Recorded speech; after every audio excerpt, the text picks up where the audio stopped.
السلام عليكم ورحمة الله وبركاته. لو عندك أي ملفات على جهازك وعايز تخفيها، سواء الملفات دي صور، فيديوهات، برامج، أيا كانت، فالنهاردة معانا طريقتين. أول طريقة هنيجي كده نضغط كليك يمين بالماوس، وبعدين هنروح نختار نيو، وبعدين نختار فولدر، هنعمل نيو فولدر، وبعدين هنيجي واحنا بنكتب اسم الفولدر هنضغط على الت بطريقة ضغطة مطولة، وبعدين واحنا ضاغطين هنضغط على 255، وبعد كده هنضغط انتر.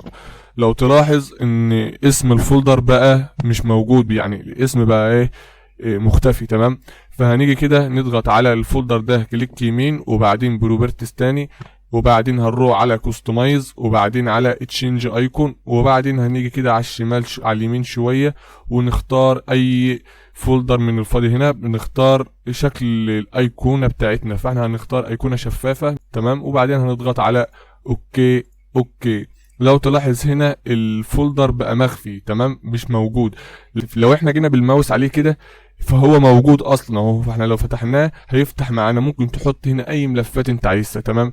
دي الطريقه الاولى. الطريقه الثانيه الطريقه الاكثر فعاليه، يعني مثلا انت دلوقتي عندك الفولدر ده جواه ملفات، فانت عاوز تخفي مثلا الملفات، فاحنا هنا على نيو فولدر دي. تمام. هنيجي كده كليك يمين على المكان اللي احنا عاوز نخفيه، الفولدر اللي احنا عاوزين نخفيه تماما، هنتك على بروبرتيز، وبعدين هنختار هيدن. تمام. بعد ما نختار هيدن هنتك اوكي فولدر اونلي، يعني التغييرات هتتم على الفولدر دي بس. تمام. هنتك اوكي. تمام. لو تلاحظ معانا هنا نيو فولدر اختفى تماما، هنا ما عادش موجود. يعني حتى لو جينا احنا بالماوس كده نمشي كده مش موجود، لكن هنا الفولدر اللي احنا عملناه هنا لو مشينا كده بالماوس فهو موجود. طيب ازاي نظهر الفولدر اللي احنا لسه عاملينه دلوقتي ده؟ هو دلوقتي اختفى، ازاي نرجع له تاني ونظهر له؟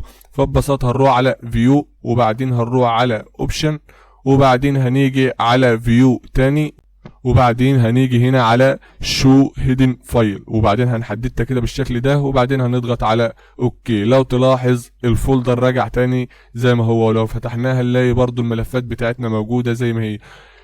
وبس كده. لو استفدت معانا يا ريت تدعمنا باللايك والاشتراك، والسلام عليكم ورحمة الله وبركاته.